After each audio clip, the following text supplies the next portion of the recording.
Let's get ready to rumble.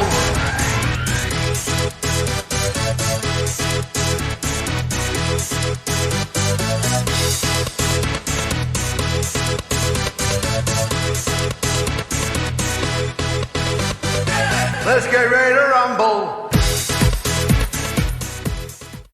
Yes, we're back. It is episode 63 of the Hibs Ramble.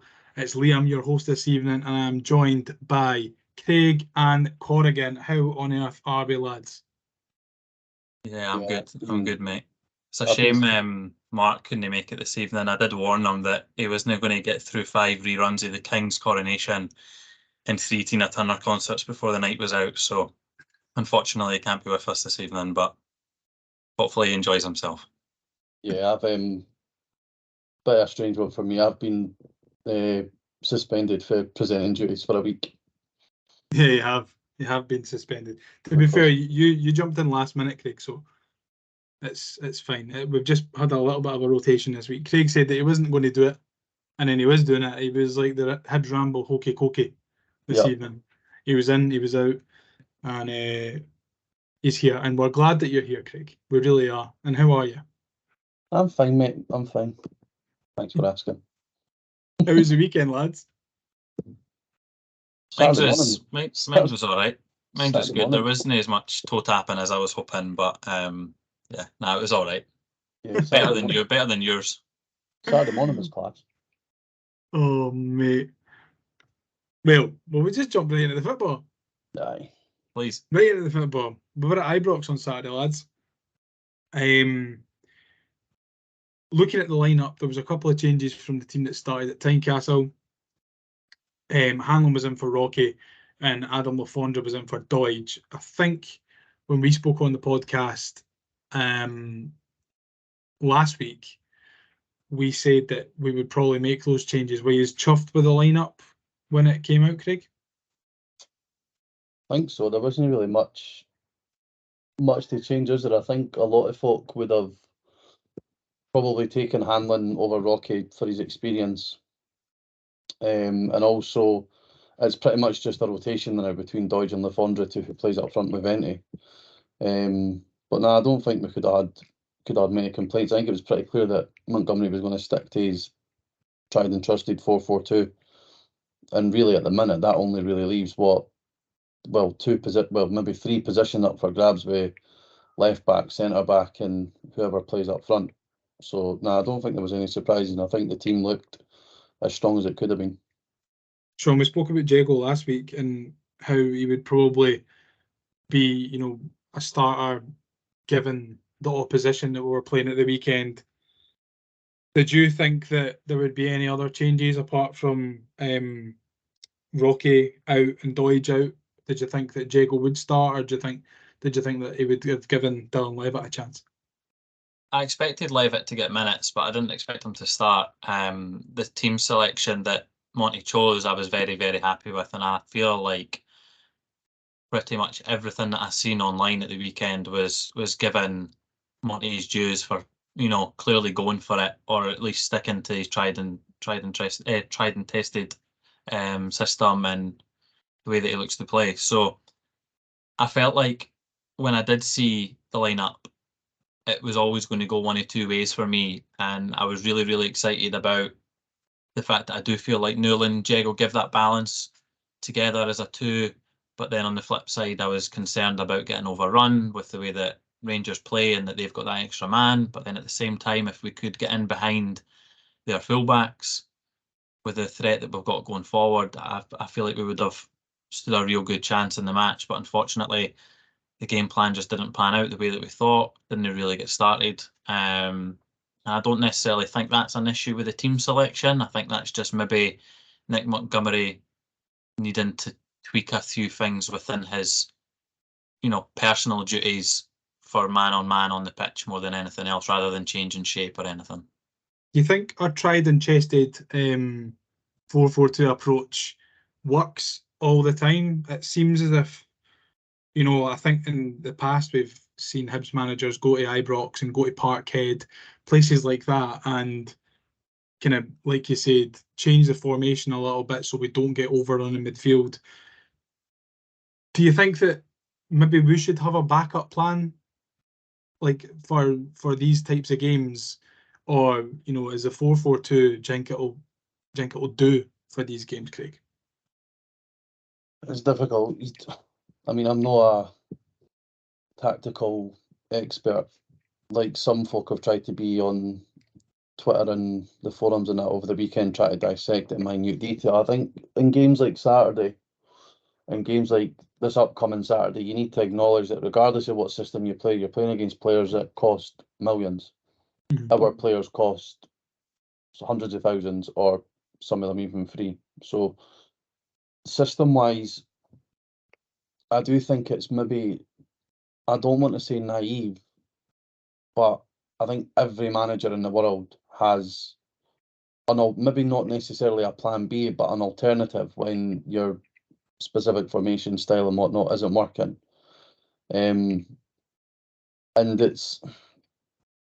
think it'll see us fine eventually, but it's getting the players to fit the system completely. Like, for example, as good as Boyle and Yuan are, they're not great defensively, which can leave fullbacks exposed.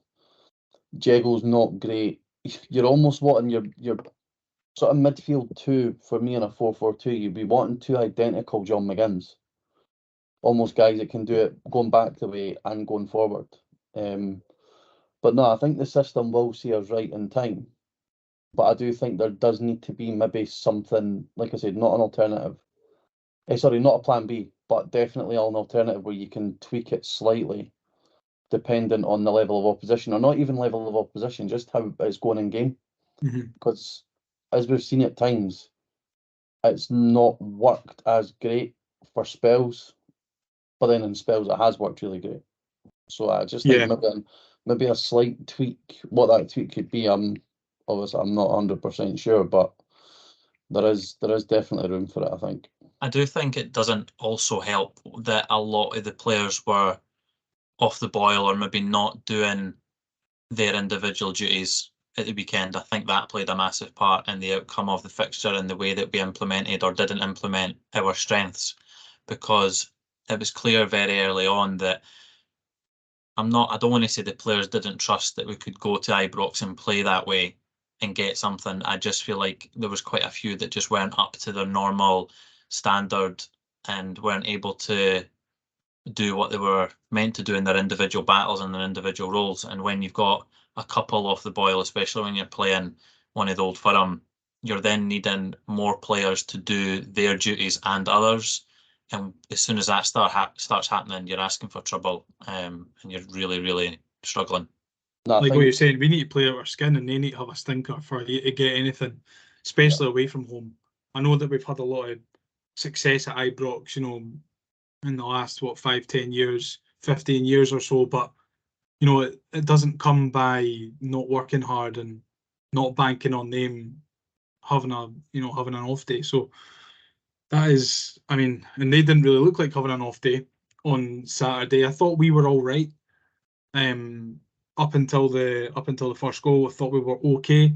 Seemed to be holding our own a little bit. First goal comes initially from a Hibs free kick, Craig, and it's pinball in the box. Ball breaks to Sima, who we know's got tremendous pace, leaves Miller for dead, and it's a powerful finish beyond David Marshall. How do you stop goals like that happening? I don't know. I just felt defensively it seemed as if it was a bit of a shambles. I mean, the fact that Miller's chasing them down in the left back slot kind of tells you where the defence was. Like you say, you need, when we go to places like Ibrox, Parkhead, even Tynecastle, you can't afford passengers. And regardless of what system we'd played on Saturday, like there was just too many. Like I think you'd be toileting name maybe 2 or 3 that would get pass marks. And that's symptomatic, and that comes for the back as well, like with Marshall. I don't know if it's harsh. Could he do better with that goal? I don't know. But he primarily was rank rotten on Saturday. And it's games, we've said, oh, he's been brilliant since Montgomery's came in, but he's been these are the games where you need to be standing up and counted. No home at Dundee, St Mirren, etc. No offence to them. I don't want us to get fucking hounded for them this week. But in games like Saturday, you need him to be strong. And I mean, there was so many instances where he wasn't. I mean, pace is the one thing that defenders hate in football anyway. So if Seamer's running towards goal with the ball and someone else is trying to run towards goal without the ball, there's at times where you do run faster with the ball than when you don't, as daft as that might sound. And one-on-one, it's like if we had Boyle or Ewan in that situation, one-on-one, a defender's not catching them. To be fair to the boy, he's taking it well, but nah, defensively, this is where I think the 4-4-2 does hinder us slightly, and that it does leave so many gaps for players, maybe with pace, to get in behind and finish like they did. You need I to thought you it was- need to it be was a really so good finish, though. defensively strong though. That's the thing. Sorry, Liam. When you're doing 4-4-2 and you're playing 4-4-2, like you touched on earlier, Boyle and Ewan aren't necessarily the greatest defensively. I know Boyle's done jobs in the past at right wing back, but then you've got three defenders behind you. I think as a 4-4-2, you need to be defensively fantastic, especially your fullbacks. Yeah. And I think obviously when you're not, we get exposed like we were. Sorry, Liam. No, I think you're right. And something that I spoke about a few weeks ago was that, you know, Jordan Obita, I think he's a really good player, but maybe 4-4-2 isn't the formation for him. I think it was when me and you were on, Shaun, you know, primarily Jordan Obita is an attacking player. That's where he started his career, and as he's got older, he's fallen back towards left back from left wing. So, you know, first and foremost for him is probably attacking duties, like subconsciously. But no, I think when you're playing a 4-4-2, you need four out and out defenders for sure. I mean, because then that allows, like you said, Ellie Ewan and Martin Boyle, Craig, aren't great defensively, but if you've got two really strong fullbacks behind them, they can then have that little bit of leeway to not have to rely on, you know, the team doesn't need to rely on them getting back to stop goals going into our own net. So it's a difficult one, really, and it leads on to my point that I'm going to touch on later on about, you know, recruitment in January and trying to get players in that will suit Monty's system. So we can have a wee chat about that later. But the second goal is probably the one that we're probably going to have the longest chat about. It's we failed to clear the ball. I think Jago and Newell both had chances to clear the ball, and then there's a really terrible foul on Joe Newell that isn't given. The ball finds Raskin, and it's a superb strike. But Shaun, is Marshall got to do better? Yeah, I also actually don't think it's a foul on Newell, if I'm being completely and utterly honest about it. But Agreed.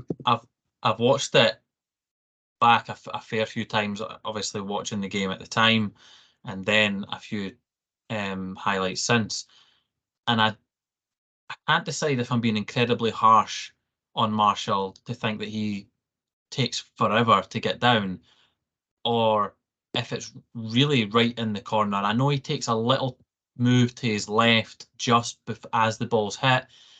I don't think his view's blocked it terribly. I feel like pretty much the whole time up until just after the shot, he has view of it. He knows what's happening. He can tell that the shot's going to be taken. But yeah, I do feel like Marshall should have got something on it. Anything. He just watching it back makes it look worse and worse and worse. Every time I watch it, he gets slower. Yeah. And it's not pleasing to watch.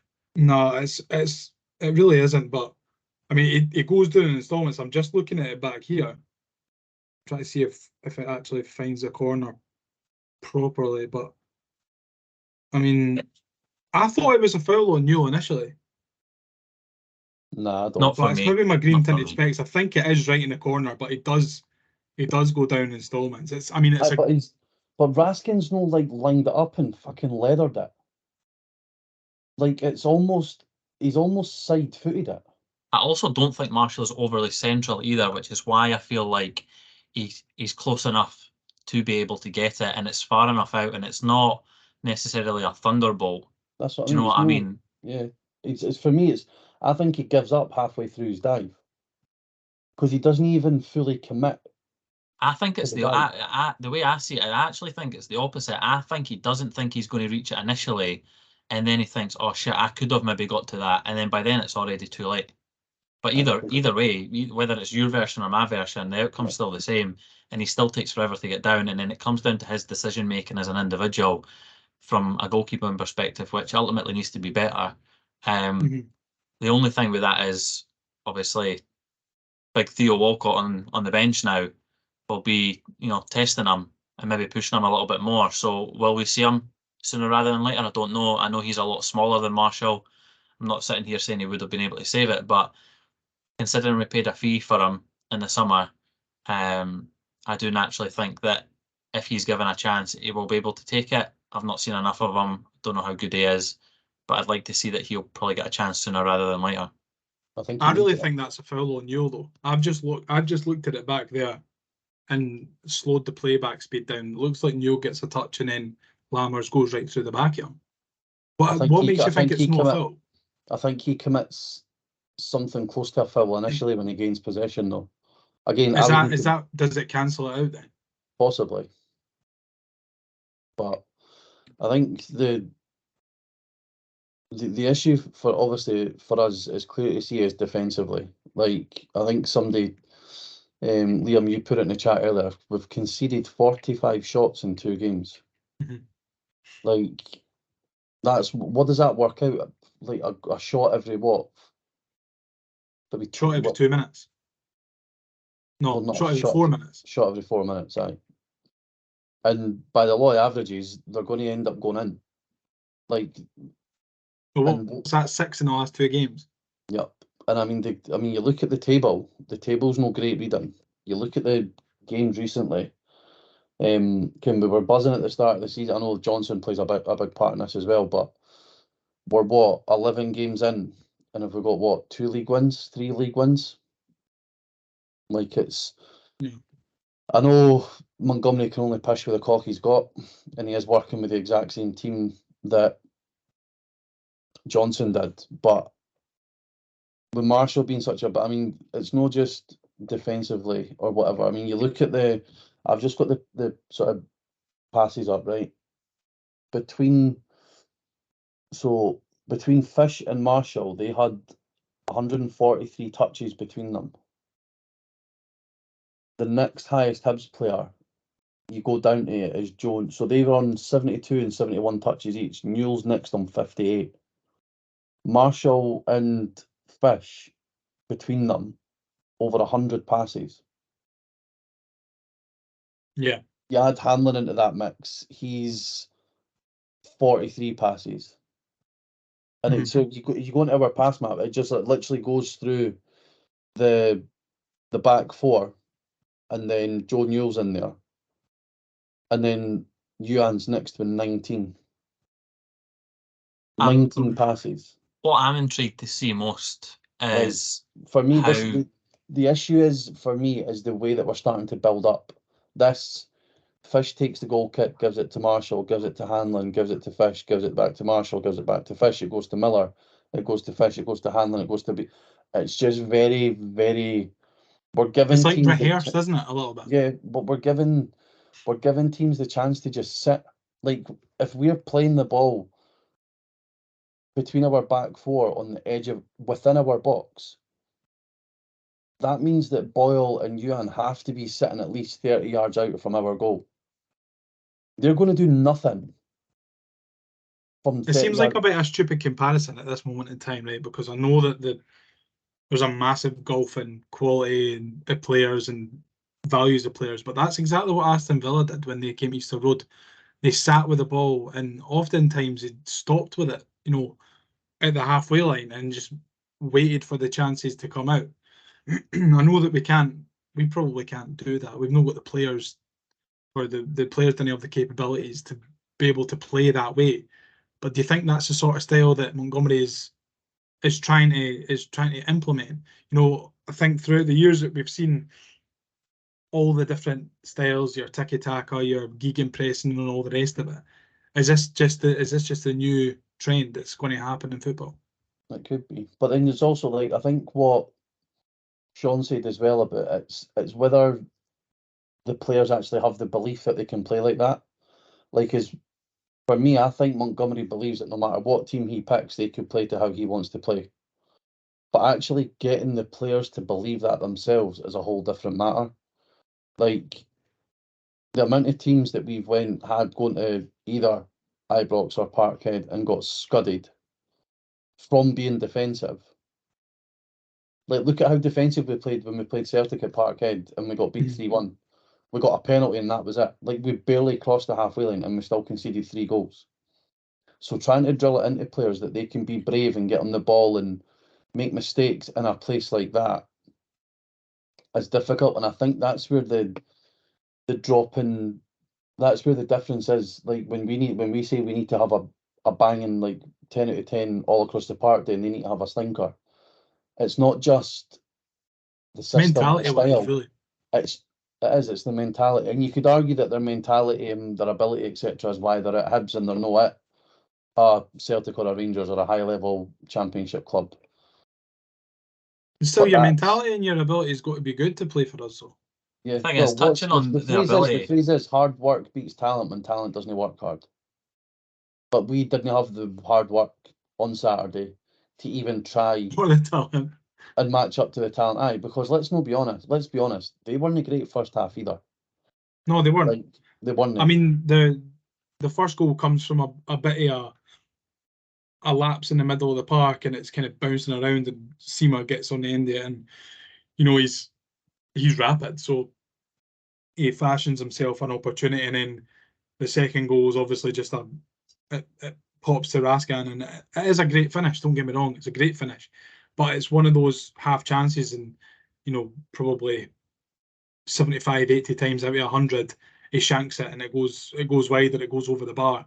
Yeah. Unfortunately, it was just one of those times where it nestled in the bottom corner. But it was a weird one, because although 2-0 down, I didn't think that we were that bad. I know we'd made mistakes and stuff, but I felt like the mistakes that we'd made were punished upon, and that was that. Like, we hadn't really done an awful lot wrong other than that. We were getting forward, we weren't really creating many chances and stuff. We had a half decent chance from a long throw, I think. Was that right? Hanlon just completely misses it. Aye. Yeah, and other than that, I can't really remember an awful lot of chances in the first half. Venti, I think, had a shot that was saved, but That no, was near post, though. Blowing goals, Kenny's. Yeah, I mean, Premier League England internationalist, you need to be. You're not going to score for there. I don't think we'd done enough to be level at the break or be leading at the break, but I didn't think that we were terrible in the first half. But second half, I think it was a wee bit of a different story. Aye. What did you think, Shaun? Coming into the break, did you think that we could go out second half and maybe sneak a point? I thought that we would have maybe tweaked a few things personally, and maybe asked some of the individuals to do different roles to try and get more out of Yuan and get more out of Boyle. I did think he would have maybe just went with one up top, and maybe brought Levitt on just to try and bring a creative midfielder on in there, and then maybe just try and ask Boyle and Yuan to sit further up, or at least one of them sit further up. But again, that's him sacrificing his shape and his philosophy, which I don't think he'll do. I think it's more about what he learns from the weekend. You've both touched on mentality and things like that, and I'm not trying to compare Monty or Hibs to what I'm about to say, and Craig won't like it either, but Arteta at Arsenal, when he first came in, the whole giving the players the tools and the belief to be able to do what he thought that they would be able to do. The principles are very similar.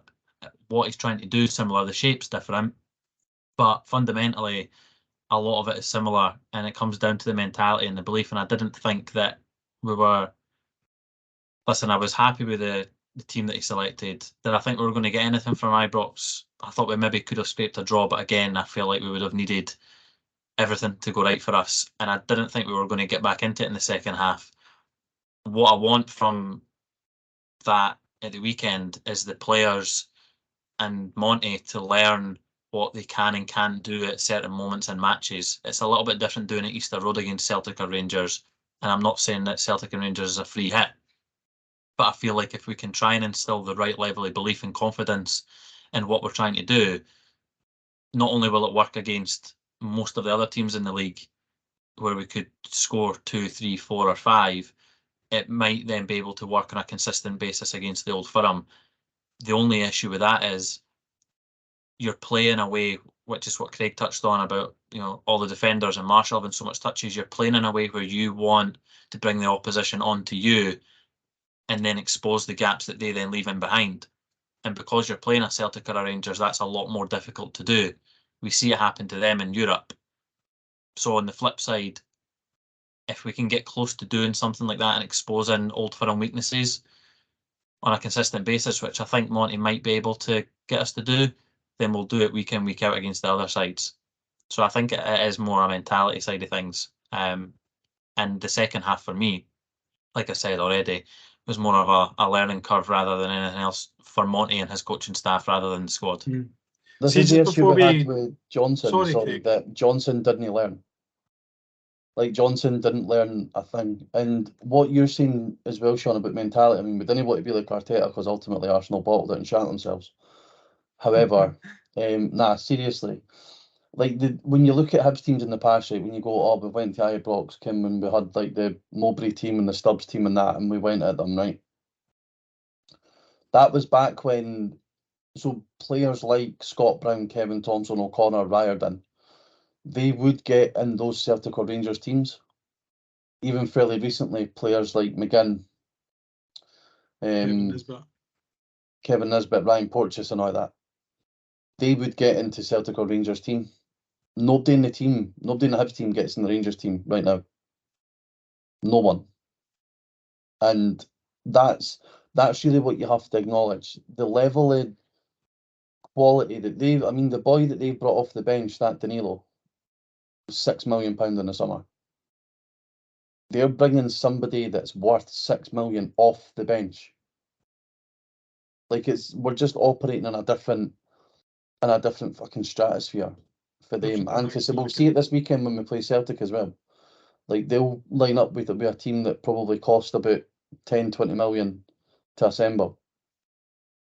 So it's all right having the mentality and the belief, but there's also a point where you need to be realistic and do realise that sometimes, depending on the state the clubs are in when you play them and depending on the state that we're in, sometimes it is a free hit.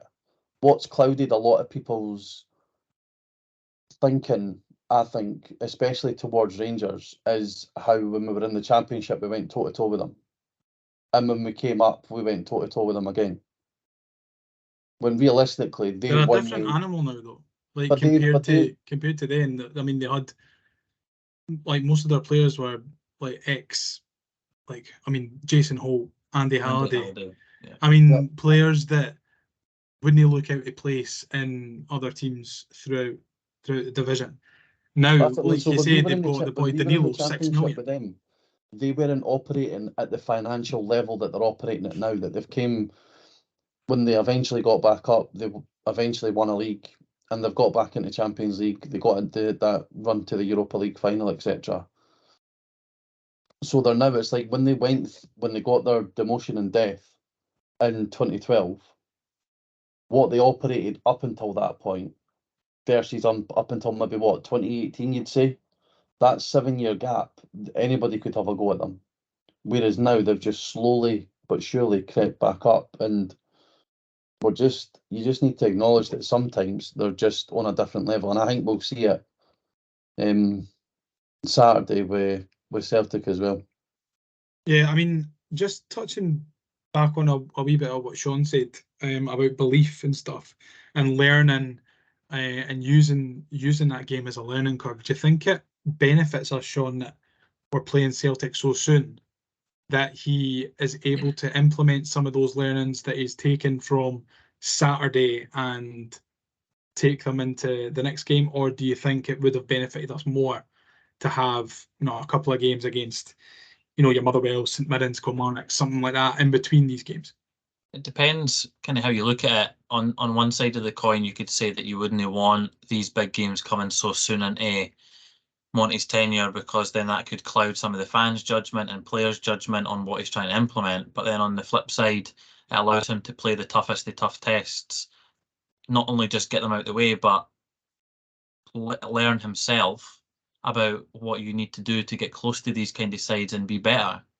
That's why I was so confident.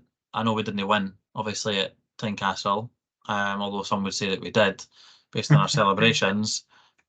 That's why I didn't have any doubt in my mind that we would get some level of a result at Tynecastle, just because of the way that he wants to play against that type of side. It's obviously a different kettle of fish against the Old Firm, and I get that, and I respect that, and I understand it. I just do feel like it would have been good if we were not only playing Celtic or Rangers separately with a couple games in between, but they weren't coming so close. I know I say so close, it's been like 6 weeks since he's been in the job or whatever. I mean, like, you know, another couple of weeks down the run. I know, because there's been a couple of international breaks. I mean, yeah, to play another couple of sides, so then the players themselves can We've see got what more we're time trying to to do pattern in. on a consistent basis as well. But like Craig said, he's got to deal with what he's got to deal with. And the tough tests don't come any tougher than Celtic. And then even then, after that, we're away to Hampden. So Absolutely. huge couple of games. Yeah, And and we'll just touch on the forget third we've and got fourth goals. Ross County in between that as well. Oh Yeah. yeah, we've got Ross County on a Tuesday night, don't So we? it's a massive. I mean, and what, that's a big banana 2 skin weeks? as well. I mean, our results against Ross County at home recently have been quite streaky. Yeah. So that's a big banana skin. I don't think people give Ross County the credit that they're due because of probably who their manager is, but they are operating well above their means at the moment, I would say. But that's a discussion for another podcast.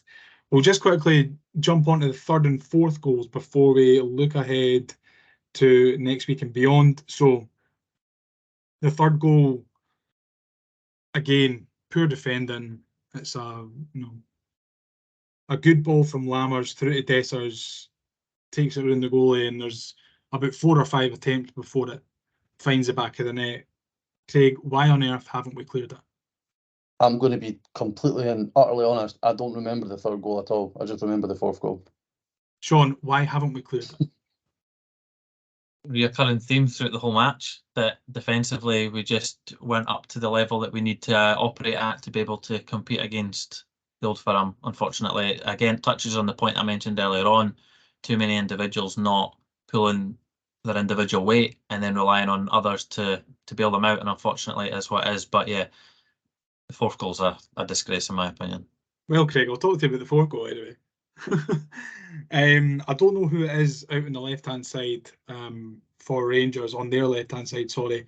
The ball's cutting at Cantwell, who is unmarked in the middle of the park. And when you look at it back on the highlights, as he's setting up to play that Scott Allen-esque reverse through ball into Dessers in the middle of the box, Newell is busting a gut to get back.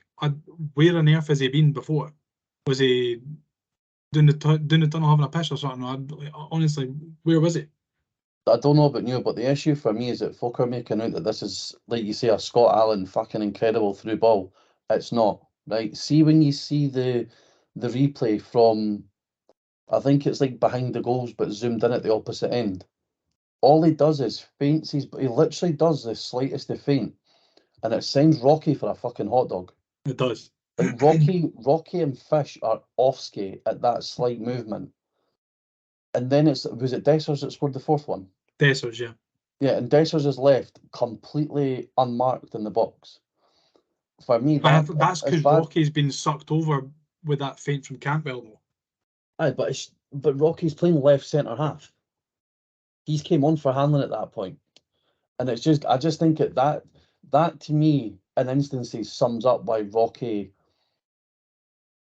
isn't a defender that we need to take us to the next level. If he's being sold that hard by such a simple like I say, it's not as if fucking Cantwell's done a Kanchelskis, stood on the ball and reboned it over the defence. He's It's a good ball. Aye, but he's went like that.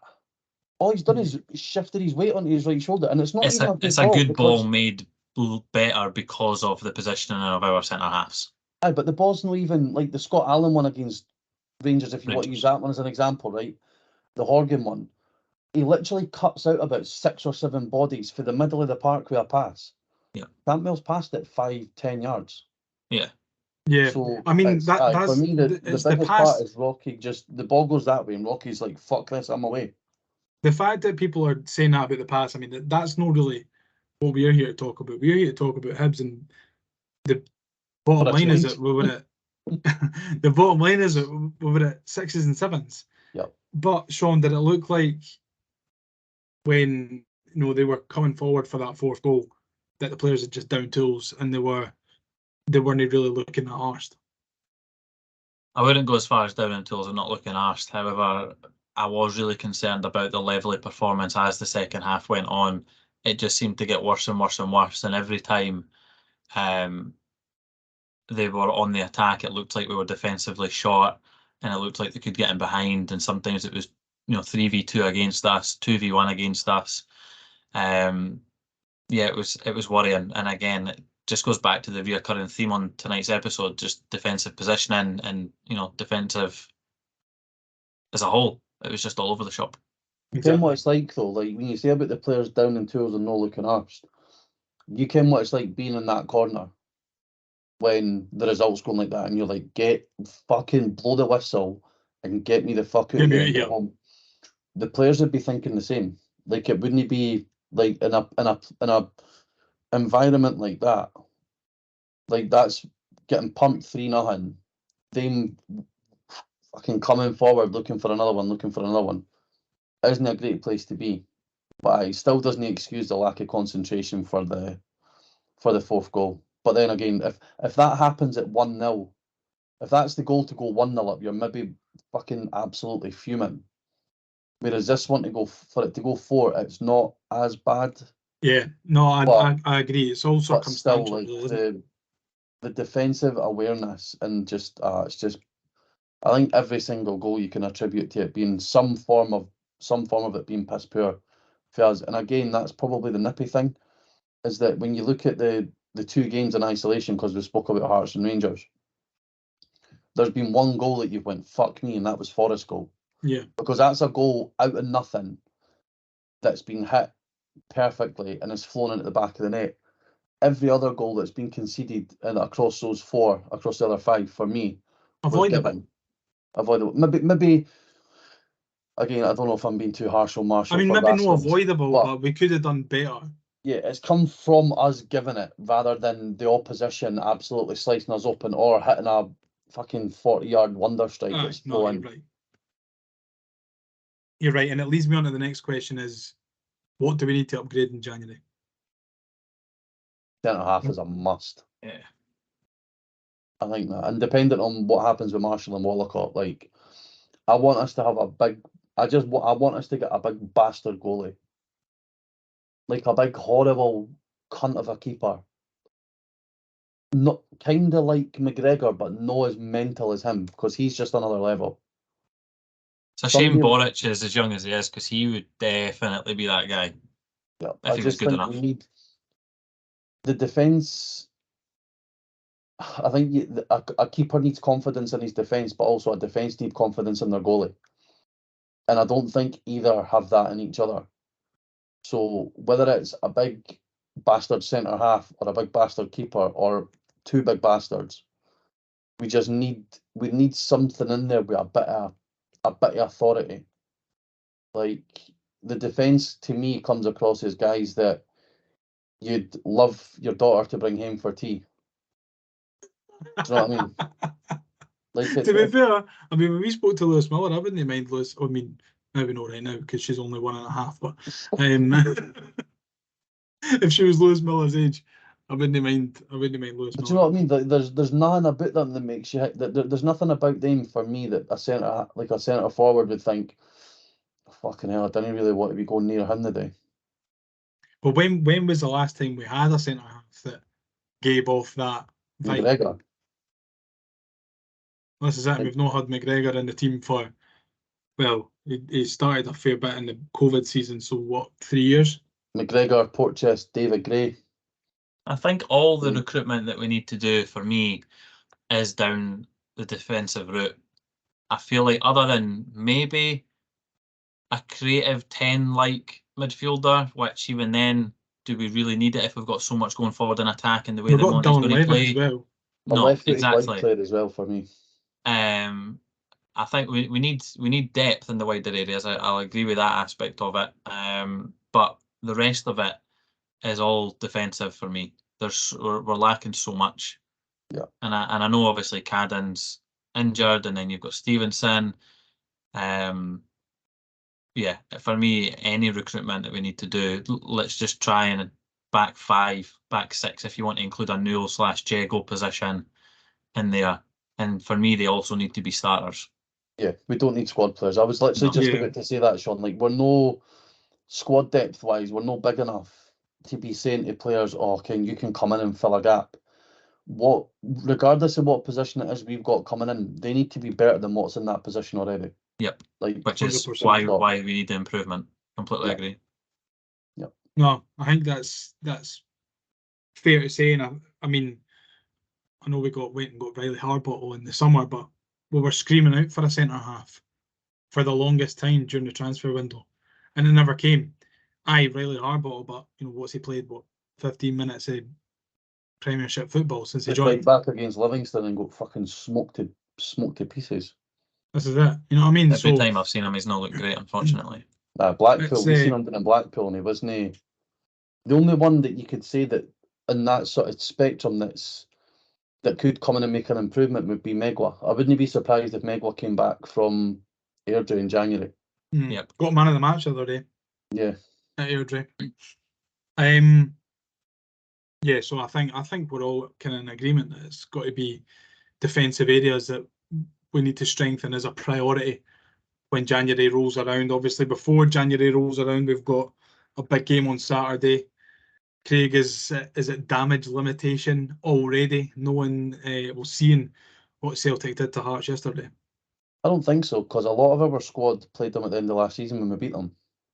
So, he's a different manager and all that. Obviously, his lordship is now at Tottenham, and I'm only saying that because I support Spurs before anybody fucking jumps on that.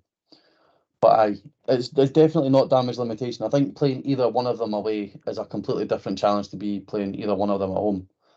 And also, I don't think Rodgers' record at Easter Road is that good. I don't think it was very good. I'm not too sure if he won here in the league. Yeah, I don't think his team that he's got now is better than the team that he had back then. But then likewise, the team that we've got now isn't anywhere near the level of the team that we had back then. But we've always got a chance at home. As long as you just need to try and keep. It depends. Like Maeda seems to never play well until it's against us. Diogo is fucking. I mean, you seen what he done yesterday at Tynecastle. Like, that's every time you think he's losing a bit of form, he just finds it again. Yeah. Obviously, somebody like O'Reilly is going to need to keep an eye on him because he's been playing well for them. But nah, I don't think it's damage limitation at all. I think if Montgomery can drill it into the players that he'd done it last season with largely a lot of the same players, you can do it again on Saturday. So no, not damage limitation for me. What about you, Shaun? Completely echo what Craig's just said. I think I said it earlier on, playing Old Firm at home, there's something a little bit different about it naturally, with us being at home and everything that comes with that. A Saturday 3 o'clock as well. I think if we can keep Matt O'Reilly quiet, I think we'll get something for the game. I know obviously Celtic have 10 other players on the park and another 7 or 8 on the bench that could get in our starting 11, but the way that Matt O'Reilly's playing at the moment, it's absolutely phenomenal. So if we can try and nullify his threat, then we'll do just fine, I think. It will be a tough ask, of course, but as Craig's already alluded to, the vast majority of that squad beat Celtic at the end of the season, and towards the end of that game, at the end of the season, it was turning into a bit of a pumping. So It was. They were down let's to 10 hopefully men, we though, can. weren't they? Yeah, Maeda got sent off, which I was going to jump in after what Craig said about Maeda, but yeah, well, we'll see. I think it'll be a tough test again. It'll be a good indication to see how we respond to the weekend's defeat. I think you're right. And just going back to what we were chatting about earlier on about it being so close in the learning curve and stuff, I think it is a positive that we're coming into this game so quickly, because it gives Monty the chance to go, right, well, this didn't work on Saturday. Let's try something a little bit different. And then again, if it doesn't work again, but we've had a bit more of a go at them, and we've turned up and we've given them. I mean, we've went toe to toe or tried to go toe to toe with them, and in the end, their quality has just overrun us. Then I don't think there's an awful lot as Hibs fans we can really complain about. No. Obviously, you want the 3 points every single week, but realistically, that's not going to happen. To be fair, though, we are getting into territory where if we want to be looking upwards, we do need to start picking up points. We do, but I said, the league isn't looking great now. I mean, we've got 9 points for 9 games. I think it works in our favour, though, as well. Back to the same point I was mentioning earlier on about when you do want to play the Old Firm and Monty coming in and stuff like that. If we get these fixtures out the road and either the squad learn from their mistakes or the coaching staff learn from their mistakes, or we grow as a squad from a belief perspective as well, you're then playing Ross County, and then you've then got obviously the semi-final as well. So there's matches on the horizon to make things right for the better. And then the fact that we've played Rangers already, potentially if we were to beat Aberdeen and then get them in the final, we'll have potentially again, it's all hypotheticals, learning from these mistakes. And not only then in the league, we'll then have a run of fixtures of what would be deemed as winnable games. And then we can really get momentum going when there's other teams in the league other than Hearts that will be playing Celtic and Rangers soon. Well, our next 4 league games, right? So we've got Ross County at home, St Mirren away, Kilmarnock at home, Dundee away. That's the next 4 league games after Saturday. I mean, we should be looking at that and going, we should be getting 12 out of 12. Really. We should. In theory, we should. But in theory, we should. We said this last season, didn't we? That there was a period of winnable games that would have fired us right up the table. I don't think we won one of them. But then when we got into the top 6, we ended up with more points than what we thought we would have. Yeah. So there's loads of variables going into the game, obviously. Swings and roundabouts, mate. This is it. We win on Saturday. How does that then affect the mindset and preparation for Ross County? If we lose against Ross County, how does that affect preparation for the semi-final? Win or lose the semi-final, how do they bounce back, or how do they keep the momentum going? It's just like taking it one game at a time, but we are looking at the point where we do need to start picking up points, and I think we need to be looking at coming away for Saturday unbeaten. Right, I think that's a great time to move on to listener questions, don't you? Now it's time to enter the Hibs Ramble listener questions. John McIntosh, as always, will go first. Why are you Huns? Huns. Peer pressure at its finest. And what's for dinner? So, Craig, why are you a Hun and what is for dinner? Do you want me to go first, Craig? You go first, Shaun. So I would just like to go on record and clarify that under no circumstances and in any world, other than for a year in 2015 when I was coaching there, I have never been and never will be one of them. And congrats to the Twitter page that done a fantastic job of heavily editing said video to include me in the mess that you 3 got yourselves into at the weekend. I don't. Why with the crows? Get shot with the crows. Yeah, sure. Apparently. So there's a few people that wouldn't have let that go. As for what's for dinner, I'm not having pie and mash shaped with the King's Head or anything like that. I'm having something international, as the 2 of you will probably not be surprised to know. I'm having a Korean barbecue, which I am tremendously looking forward to, and I cannot wait. Craig, you've had a wee bit of time to think about it now, and I need an answer from you. Why are you a Hun, and what's for dinner? Well, as Shaun just mentioned, the heavily edited clip. I did say at the end, the correct answer is neither. That So wasn't shown in the clip though, Craig.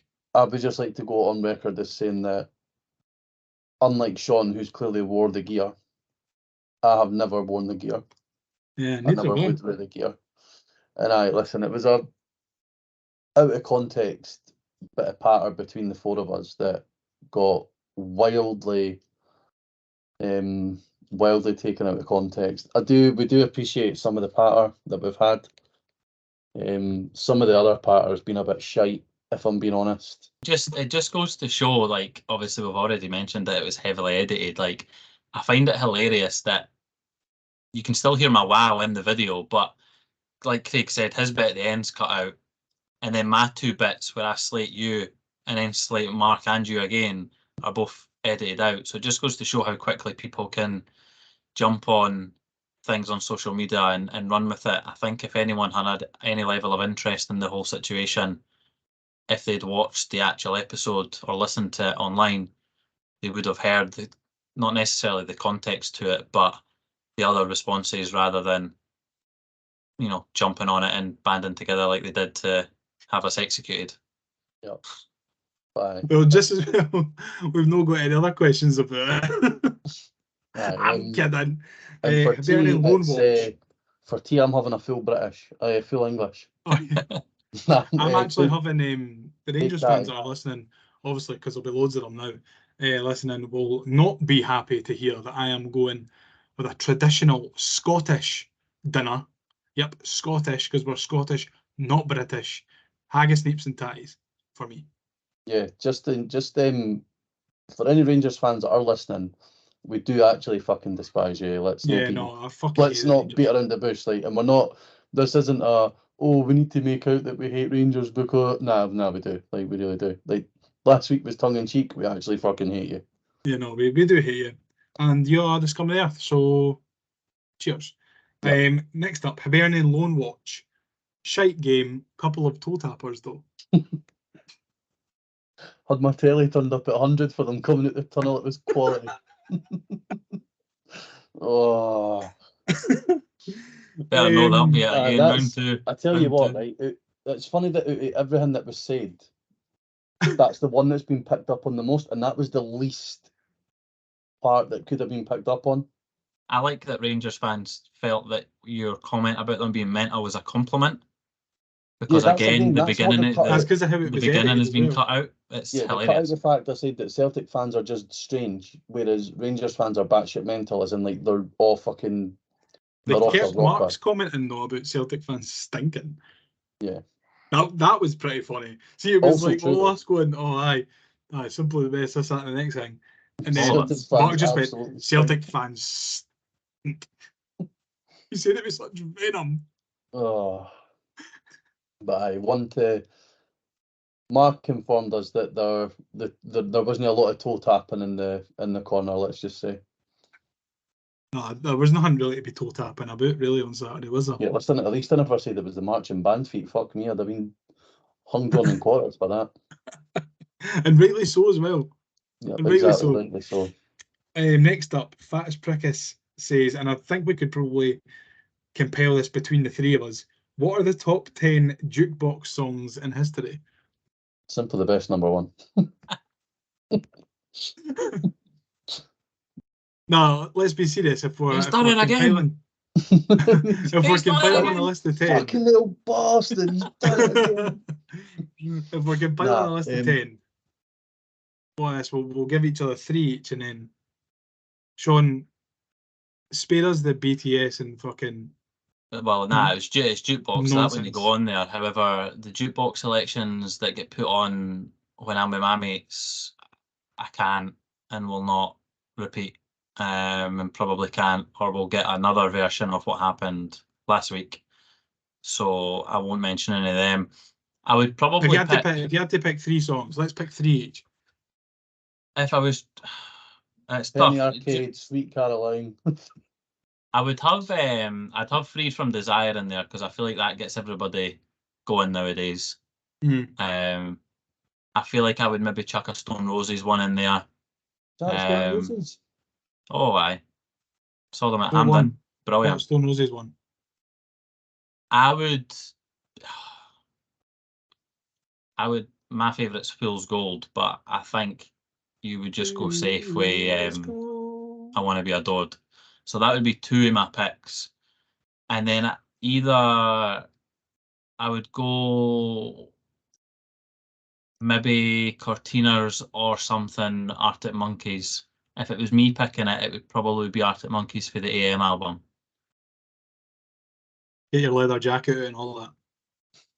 I didn't have the cliff Three- anymore, so 3 jukebox songs.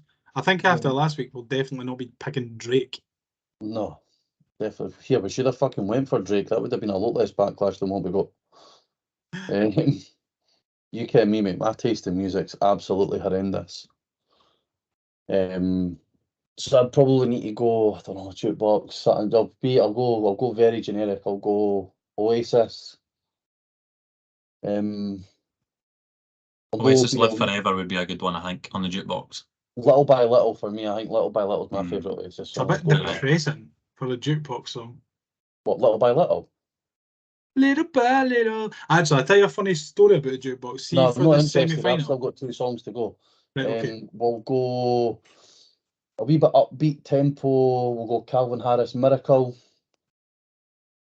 And for the final one, we will go Eminem Stan. Why? On the Because- jukebox? Wow. Why? Because fuck knows that's why. Yeah, I'm not too sure I would pick Why? Eminem Because on the fuck him, jukebox. that's why.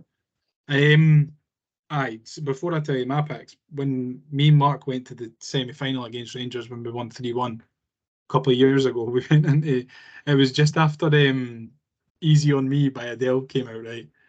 And we got into this bowling club or whatever we were. There was a jukebox, and we went to Mark. We got all our change together. It was like 5 or 6 quid in change, put it all on the jukebox, and we just put Easy on Me by Adele on about 20 times. And it just kept coming on and on. And every time it came on, someone was like, fucking hell, man, know this again, fuck's sake. Because like before it was like Proclaimers and all that, we just put Adele on 20 times. It's fucking shite, part. But I tell you what, it was fun at the time. Do you know what? Like, I'm hoping that we can all travel to the game against Aberdeen together, because that sounds like part that I'd love to be involved in. Like, I'm not gonna lie. It was pretty funny at the time. Yeah, sounds Looking it. back on it and looking at Shaun's face, I mean, Shaun didn't look very impressed there. So I'm just glad I will not be travelling with you to the Can't do that. semi-final if that's what I'm having to put up with. But for me, 3 songs on the jukebox, I would go for Come On Eileen. I like a bit of Come On Eileen. I'm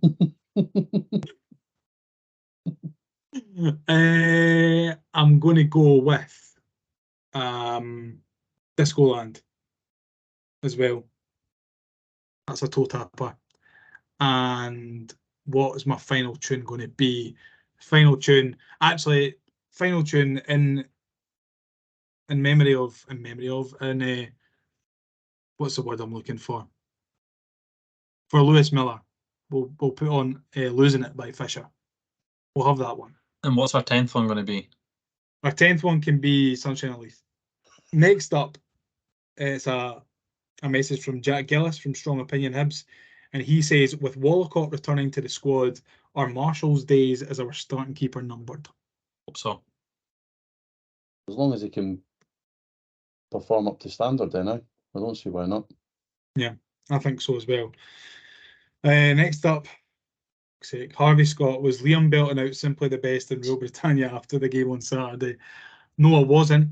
I wasn't at the game. Unfortunately, I couldn't get a ticket. Sell out in the home end. Sell out in the home end. Aye, I was asking Alexa to play all the tunes. Next up, we've got a question from Haley, and we're going to touch on this throughout the main portion of the episode, but we thought we would just have a wee chat about it because we knew that we would get some questions about it. So she says, obviously, do not condone the vandalism or anything. It's sickening, and now tars us all under the same brush. However, Can we find out when mocking our late owner's death and singing sectarian bile is going to be treated with the same distaste from officials? At the end of the day, I mean, we condemn what has happened in the Hibs end, and you condemn, say you cut condemn, the photos going about. you can't condone what's being said from the other side as well. So, it's fighting fire with fire, and it's just like it's always happens that if it's another team against the Old Firm, particularly Rangers, that it's always highlighted rather than the other way around, when they've been getting away with it for decades. But let's move on from that. Next up, we've got Home of Hibs, and they ask, were you guys supporting Hibs or Rangers today? Just looking to clear things up. Who were you supporting, Craig? On Saturday, I was supporting whatever team was winning. Nah, as I've said, we as I said earlier on, we fucking despise them. Yeah, we hate Rangers. Yep. Next up, wasn't watching the game, thankfully. This is from Rudy. Wasn't watching the game, thankfully. Apparently, everyone was shite, but Whittaker and Levitt looked promising when they came on. Also, my respect for Mark and Liam has gone down massively after saying they like Rangers more than Celtic. Now, I didn't say I liked Rangers more than Celtic. I didn't say I liked either of them. I said that I preferred Ibrox to Parkhead. That's all I said. That's all I said. Please, someone defend me. No, because me and Shaun, Shaun was just as bad because he said the other one straight away like that, but I did say neither. So yeah, true. Next up, we've got, fuck's sake, another one.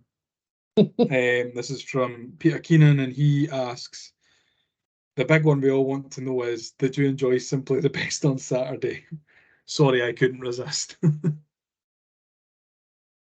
Simply the worst. Am I right? Come on. Simply the worst. And to wrap us up from Twitter, we've got the Half Monty asking, apart from shite interview garbage, would Johnson have done any worse over the last 6 weeks? Yes. I think could so not as well. believe that question when I seen it. Could not believe it. I'll So let you therefore, take the I reins on think he this would one, Shaun. obviously do worse. What was that, Craig? I'll let you take the reins on this one. I don't know where to start with it, if I'm honest. And I think I don't even know if they're trying to insinuate that he would have done better and they're not happy with Monty, or if they're just asking the question for question's sake. But the side that Lee Johnston would have put out at the weekend would have been a lot more defensive. Would it have been a closer test? Maybe, and result at the end. However, we would have still been then asking for his head. We would have been asking for him to get sacked. We would have been moaning that Hanlon was starting. We would have been moaning that Jago was starting. And it would have just been a vicious cycle as it was towards the end of his tenure. The benefit that we have now is from the vast majority of the support that I've seen so far. I don't, other than the weekend, a couple of idiots, I've not saw any criticism of what Monty is trying to do or his team selection or where he's trying to take the club. You're never going to be able to please anyone. That just goes to show, like, it doesn't matter what your opinion is on anything, someone's going to be unhappy. I think from where we are at the moment and everything that we've already said on this episode, it just goes to show that if Lee Johnson was in charge and we'd had the defeat that we'd had, the level of conversation that we'd be having now is completely different. Completely different because of the style and everything that he claims he was trying to bring to the club. The difference that Monty has got is it is clear what he's trying to do, and it's clear what his philosophy is, and it's clear what where he's trying to take the club. So if you aren't already on the Monty train, then fucking hell, get your arse on it, because I do firmly believe he'll be taking us somewhere. And we do. It's left the station, mate. It is left. You need to catch up and get on. And that leads us on really nicely, actually, to the question that we got from Instagram this week.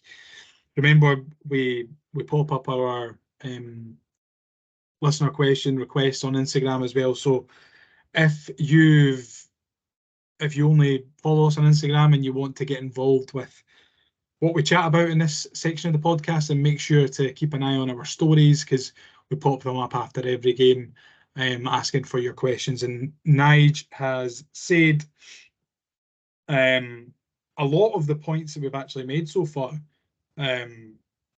this episode about a disappointing performance, about the 4-4-2, there's no plan B. But the main point that I'm taking out of his comment is, he says, I'm sure Monty will already be thinking about bringing in his own players, but I'm hoping he has a plan B because I worry we will become too predictable. And it kind of touches on what we said about earlier on about having an alternative plan, a plan B, whatever you want to call it. But do you think we are starting to become quite predictable at the moment, Craig? No, because we're still really early in.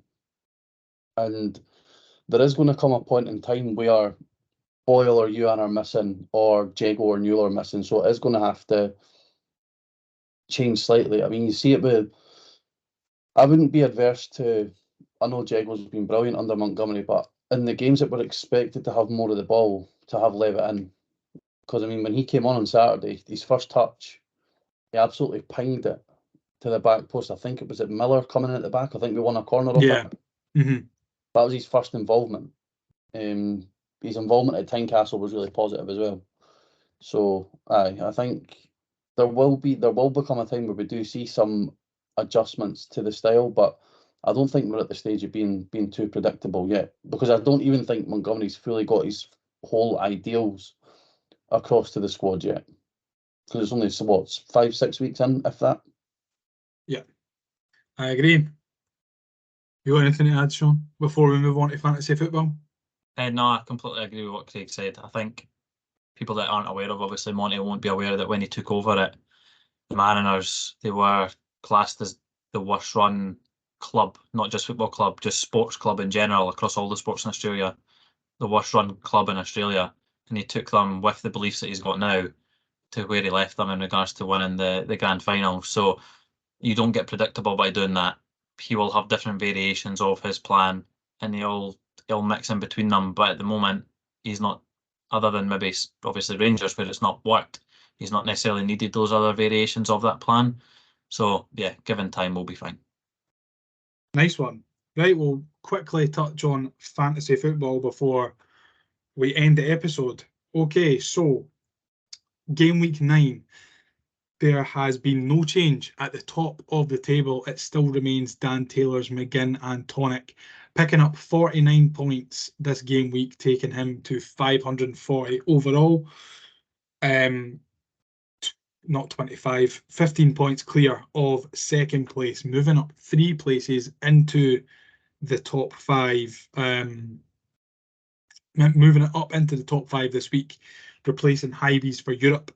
In second place is Sunny 11, and they've picked up 71 points this game week, taking them to 525 points in second. Third is Tim Odds 16, moving up 1 place in 507 points. Fourth, moving down 1 place but still remaining in the top 5, is What's the Story, Ross McCrory, with 506 points. I can't talk tonight. And completing the top 5 is I Carumba Umba Chumba FC. I'm getting a lot better at saying that. Right, so no one actually cares or listen to any of the top 5 that you just said. Everyone just wants to know where us 4 are at and who's top of that table. Well, I was just wanting to tell you, because we're obviously doing prizes at the end of the season for who finishes in the top 5. But I'll tell you exactly where we all are. Mark's Craig, absolutely stinking the gaff out at the bottom of the table. I think I'm pretty far down the table as well. I am 62nd, moving down 2 spots from last week, which is pretty shite. I don't know what your guys' teams' names are. Craig, what's Still your team waiting, name? Liam. I'm still waiting. I've not actually found. Oh, Viva La Ramble. That's your one, Craig, isn't it? Yep. So you're 51st. Way 5-1. Way, never let them forget. Leeds 7 FC. Oh, that's my dad. I'm not going to talk about him. Shaun, what's your team's name again? Leave 7 clothing, sitting in 11th. Sitting in You 11th, 11th? Yep. up 4 places from last week. You tried to spin us the shit you didn't even play fantasy football. No, I play fantasy football, but I just don't play the Scottish one. I think in the last 6 years with my mates, I think I've won 4. He's been drawn. He's captained O'Reilly and vice-captained Kyogo yesterday as well. He's a fucking tryhard, by the way. To be He's fair, a tryhard. He went to me, oh yeah, I don't even touch the team. And then I said to him, I was like, oh, you didn't touch the team, eh? He was like, yeah, actually, I touch the team every week. He says he doesn't play the fucking fantasy football. Of course he plays it. Kyogo's been my captain since the start, I think. Kyogo's been my Yeah, captain. I I've think had the same I start could be lineup. wrong. On the Scottish football one, I think I seen a tweet from the account saying that it doesn't actually matter if you captain the striker because they get the same amount of points if they're vice. So you're actually better captaining the defender or the midfielder. I could be wrong. Yeah, of course But you know that way.